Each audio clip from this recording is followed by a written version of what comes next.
और दोस्तों, कैसे हैं आप सभी। एक बार फिर से आप सभी का स्वागत है आपके अपने YouTube चैनल प्रॉफिट स्टडी में। तो साथियों, आज की इस वीडियो में बात करने वाले हैं रेलवे ग्रुप डी भर्ती 2025 के अंतर्गत। आप सभी को पता है कि फाइनली ग्रुप डी का लास्ट डेट जो है यहाँ पे आप कवर होने वाला है 22 फरवरी 2025 तक। ग्रुप डी का ऑनलाइन आवेदन यहाँ पे चलेगा और 22 फरवरी रात्रि के 12 बजे तक आप लोग यहाँ पे कोशिश करिएगा उससे पहले फॉर्म को अप्लाई कर देने का। इसी बीच आपका AIRF all India Railwaymen federation की तरफ से एक्ट अप्रेंटिस को लेकर कुछ बातों को बताया गया है, वैकेंसी बढ़ने की बातों को बताया गया है और अप्रेंटिस को लेकर यहाँ पे कुछ अपडेट आ रही है। और एक मेमोरेंडम भी है जो एरा की तरफ से AIRF को सबमिट किया गया है, जिसके बारे में आज की इस वीडियो में हम लोग बात करने वाले हैं। और ये भी देखेंगे कि AIRF की तरफ से जो आपका अपडेट आ रहा ग्रुप डी वैकेंसी को लेकर, CCA को लेकर, उसमें AIRF के चेयरमैन शिव गोपाल मिश्रा जी की तरफ से क्या ऑफिशियली स्टेटमेंट आया है। 19 फरवरी 2025 का लेटेस्ट अपडेट आज की इस वीडियो में हम लोग बात करने वाले हैं। तो चलिए वीडियो की शुरुआत करते हैं। इससे पहले जितने कैंडिडेट चैनल पर फर्स्ट टाइम है सब्सक्राइब नहीं किए, फटाफट करके सब्सक्राइब कर लीजिएगा रेलवे संबंधी पल पल की अपडेट के लिए। इसके साथ साथ डिस्क्रिप्शन में आपको टेलीग्राम ग्रुप, व्हाट्सएप ग्रुप का लिंक मिलेगा, जरूर ज्वाइन कर लीजिएगा। हर तरह का लेटेस्ट इंपॉर्टेंट अपडेट कंटिन्यू आपको वहाँ पे देखने को मिलते रहते हैं।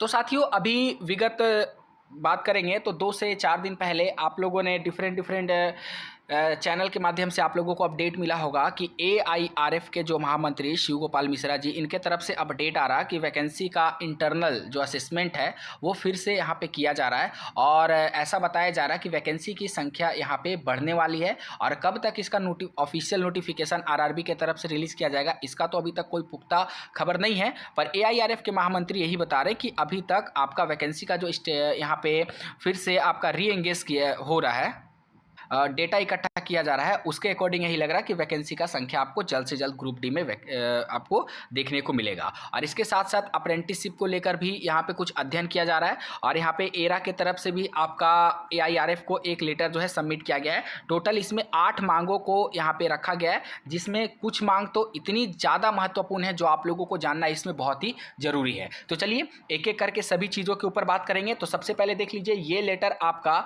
All India Railway Act apprentice association की तरफ से आपका 12 फरवरी 2025 के डेट में इस लेटर को तैयार किया गया है, पर आज के डेट में यहाँ पे AIRF को सबमिट किया गया है। ठीक है, यहाँ पे आपका लिखा गया है कि सेवा में शिव गोपाल मिश्रा जी, महामंत्री All India Railway Act Apprentice All India Railway Men's Federation New Delhi. और AIRF बहुत सारे कैंडिडेट को नहीं पता होगा तो जान लीजिए पहले। AIRF रेलवे का एक संगठन है, ये एम्प्लॉय के हित में कार्य करता है और रेलवे जो भी पॉलिसी इंट्रोड्यूस करता है, और आप लोग को जो 1/3 का बेनिफिट अभी मिल रहा है, 20% का आरक्षण मिल रहा, उसमें भी AIRF का एक बहुत बड़ा हाथ है। अगर AIRF इंट्रोड्यूस नहीं होता तो शायद ही आप लोगों को जो अभी 1/3 का आरक्षण मिल रहा है, PET से आप लोग को छूट मिल रहा है, वो सारा देन आपका AIRF का ही है। All India Railwaymen Federation Shiv Gopal Mishra ji के ही तरफ से आप लोगों को ये सारा सुविधा जो है दिया जा रहा। और निरंतर AIRF आपका एक्ट अप्रेंटिस के लिए हमेशा कार्य करते रहता है। हमेशा जो भी अप्रेंटिस की मांग है उनको यहाँ पे AIRF की तरफ से हाईलाइट किया जाता है,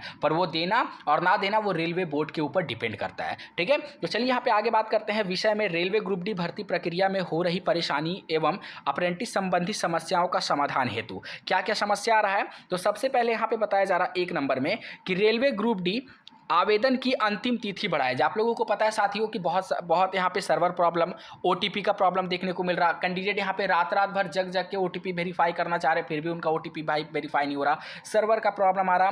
किसी का यहाँ पे बात करें तो एक ही पोस्ट शो हो रहा है। उसके बाद यहाँ पे बात करें तो सबसे लेटेस्ट मुद्दा है NSC का मार्क्स आपका फाइनल प्रिंट आउट में शो नहीं हो रहा है। सर्वर एरर का प्रॉब्लम देखने को मिल रहा है। किसी का फीस पेमेंट नहीं हो रहा। तो इसको लेकर यहाँ पे आवेदन में मेंशन किया गया है कि जो अंतिम तिथि है उसको बढ़ाया जाए, ताकि जो भी यहाँ पे छात्रों को परेशानी आ रहा, और सिर्फ ये CCA बच्चे को नहीं आ रहा, चाहे वो ITI बेस पे फॉर्म भर रहे, 10th बेस पे फॉर्म भर रहे, सभी कैंडिडेट को इस तरह का परेशानी जो है देखने को मिल रहा है। ठीक है, दूसरा यहाँ पे मामला बोला गया है कि आपका सामान्य वर्ग के अप्रेंटिस अभ्यर्थी की आयु सीमा में छूट। आप लोग को पता है साथियों कि रेलवे का टेक्नीशियन वैकेंसी जब आप देखिएगा तो उसमें आपको एज के लिए एक्स्ट्रा रिलैक्सेशन देखने को मिलता है। तो एरा की तरफ से दूसरा मांग आपका किया गया है कि जो भी आपका अप्रेंटिसशिप ईवर से अगर आप किए हैं, सामान्य वर्ग से किए हैं, तो उसमें आपको आरक्षण दिया जाए। क्योंकि ओबीसी में जो बच्चा करते हैं उनको यहाँ पे 3 साल का आरक्षण, SC ST से जो कैटेगरी में आते हैं उनको 5 साल का, और PWD के जाते हैं उनको मैक्सिमम 10 साल का आयु में छूट दिया जाता है।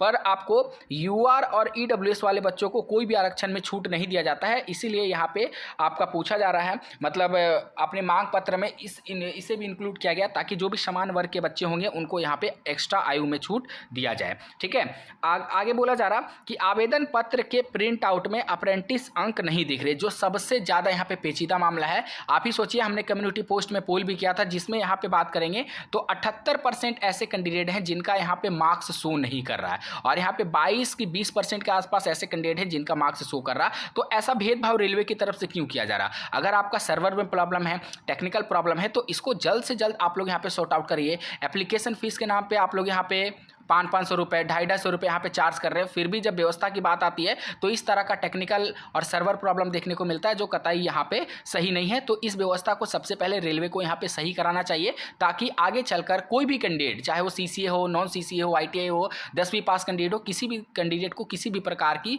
परेशानी, और साइट तो सबसे पहले साइट को अच्छे से बिल्डअप करना चाहिए ताकि साइट अच्छे से चले और कैंडिडेट आराम से अपनी फॉर्म को फिलअप कर सके। ठीक है, यहाँ पे देखिए क्या बताया जा रहा है, इस मुद्दा को हम लोग को जानना बहुत जरूरी है।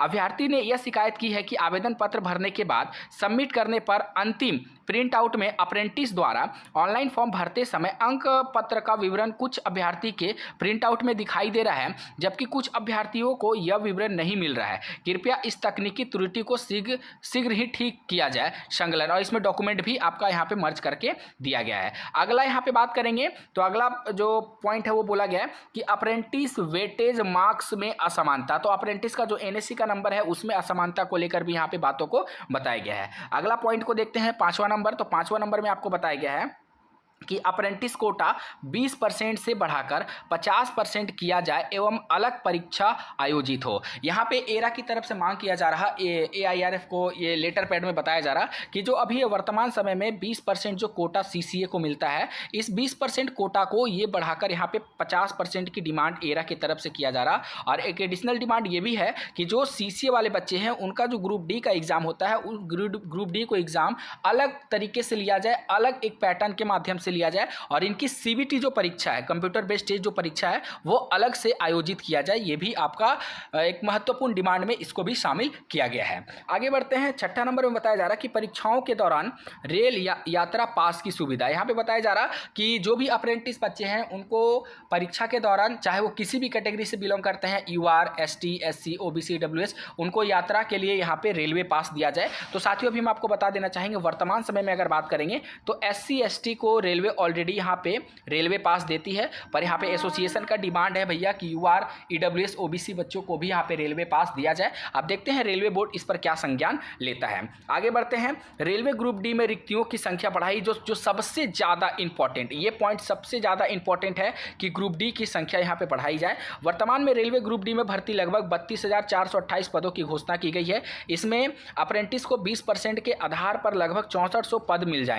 मिल पाएंगे, जो कि आज के समय में अप्रेंटिस की संख्या को देखते हुए बहुत कम है, और बड़ी संख्या में रेलवे अप्रेंटिस रोजगार की प्रतीक्षा कर रहे हैं। बिल्कुल सही बोला गया, क्योंकि अभी वर्तमान समय बात करेंगे, एक्सपेक्टेड डेटा जो है लगभग 50,000 के आसपास है। अब आप ही सोचिए, 50,000 कैंडिडेट के लिए 6400 20% कोटा के अकॉर्डिंग आपको सीट दिया जा रहा। अतः आपसे अनुरोध है कि इस संख्या को बढ़ाकर कम से कम मिनिमम 1 लाख किया जाए, ताकि आधिकारिक अप्रेंटिस को रोजगार का अवसर मिल सके। और ऐसा नहीं है कि रेलवे में वैकेंसी खाली नहीं है, रेलवे में साथियों भर भर के वैकेंसी खाली है, लाखों के तादाद में वैकेंसी खाली है, फिर भी पता नहीं रेलवे कैसे चल रहा है। लाखों की संख्या में वैकेंसी खाली होने के बावजूद भी रेलवे वैकेंसी देता है, तो मात्र यहाँ पे 5 साल के बाद 32,400 वैकेंसी रिलीज किया जाता है। अगला बोला जा रहा कि रेलवे वेबसाइट पर आधार वेरिफिकेशन OTP समस्या। OTP समस्या तो साथियों यहाँ पे मुख्य समस्या में आती है, क्योंकि जब तक आप OTP वेरीफाई नहीं करोगे तब आगे की जो प्रक्रिया होती है वो यहाँ पे शुरू नहीं होगा, जिसके कारण हजारों की तादाद में छात्र अभी भी फंसे हुए हैं जिनका OTP यहाँ पे वेरीफाई नहीं हो रहा। तो उम्मीद है कि जो एरा की तरफ से ये सराहनीय कदम उठाया गया है, बहुत जल्द आपको इस पर अपडेट भी देखने को मिलेगा। और ये लेटर ऑलरेडी आपका AIRF, all India Railwaymen federation के पास जा चुका है, और AIRF की तरफ से अपडेट भी आया था कुछ दिन पहले कि वैकेंसी का इंटरनल रिव्यू चल रहा है। बहुत जल्द आपको वैकेंसी की सूचना भी मिलेगी कि वैकेंसी आपका इंक्रीज होगा। और अप्रेंटिस को लेकर जो बात चल रही थी वो हमने इस लेटर पैथ के माध्यम से आप लोगों के सामने रखा। बाकी आप लोग अपना सुझाव, अपनी राय हमें कमेंट सेक्शन में मेंशन करके जरूर बताइएगा कि कौन कौन सा इसमें जो राय दिया गया है वो एक तरफ से सूटेबल है और आप कितना सहमत है इन सभी राय को लेकर, वो कमेंट सेक्शन में मेंशन करके जरूर बताइएगा। चैनल पर अगर फर्स्ट टाइम है सब्सक्राइब नहीं किया तो फटाफट करके चैनल को सब्सक्राइब करके बेल बटन को ऑन कर दीजिएगा। आज के लिए इतना ही, फिर से मिलेंगे आपसे नई भर्ती नई जानकारी के साथ। तब तक के लिए जय हिंद, जय भारत।